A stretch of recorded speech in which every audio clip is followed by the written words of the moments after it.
Stop asking questions. And I'll tell you my doctor's story. I was actually having a flu jab this morning, so it wasn't too bad. But I went to my doctor. Anybody been to the doctors recently? Anybody been to the doctors? They're all healthy looking people, you're very lucky. So anyway, so I walk into my doctor and my doctor says, "Good morning, Collie, how are you? I want to tell you that I qualified in Edinburgh University. I studied medicine there for 5 years. I was then a houseman in Leeds Infirmary, where I worked there for 4 years. After that, I decided to go into general practice, and now I have been in general practice for 14 years. You may say some of the qualifications round the wall that I taken, and these are some of them. And by the way, in this town where they are, there are 27 pharmacists who can dispense over 1,000 drugs for any nature of illness that you may have. Now, if I'm looking at what you're telling me today, I think you need antibiotics. Does the doctor do that? No.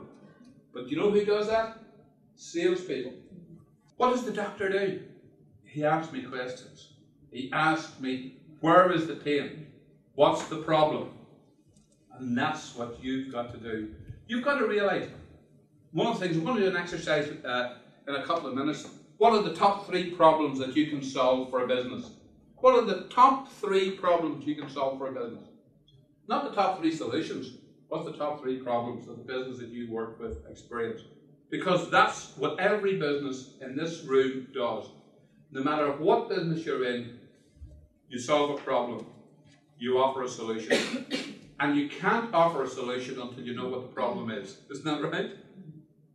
Whether you're in advertising, whether you're in PR, whether you're in business consultancy, whether you're in training, whether you're offering a new website to do something, you're solving some form of a problem.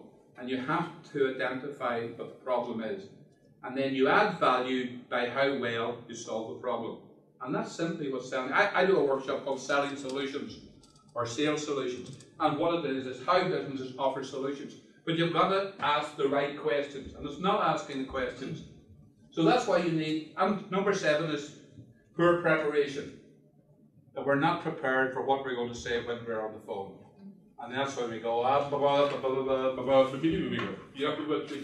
the brain shuts down. So we need to be prepared. Misunderstanding objections. We only get 4 objections when you're on the telephone. Please send me some literature. I'm too busy. We're happy with what we're doing now. We have no need. I'm going to show you how you can get over those objections. How you can do what's called a turnaround. And I'm remembering to tell you about the 3 R's which we can do in objections. And reluctance to ask for business.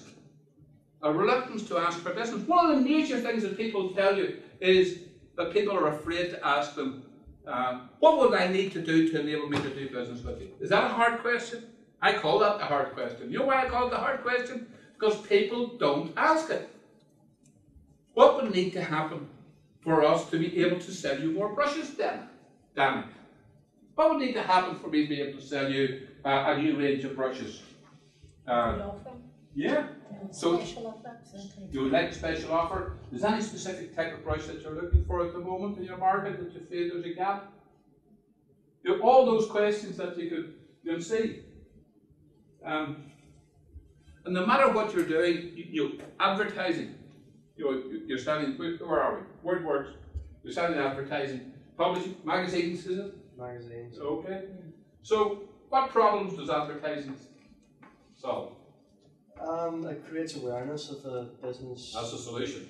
Okay. You see, that's what happens. Everybody talks about the solution. What's the problem? Lack of awareness. Look, that's the order. And opening statements that build resistance. That's the biggest problem on cold calls. On opening statements, you get people who. One of the things is people make stupid statements all the time. Anybody here? Who's got children here? Anybody with children? A few people have got children. So you say to your children, how would you like to go to bed without your supper? I would just love to do it. Please do it right now. How would you like to have no TV for a week? Oh, please, Mummy, take away my TV. Don't let me watch Sky anymore. If I could show you a way, that's just sales talk right away. Here comes a salesman. What's he trying to sell me?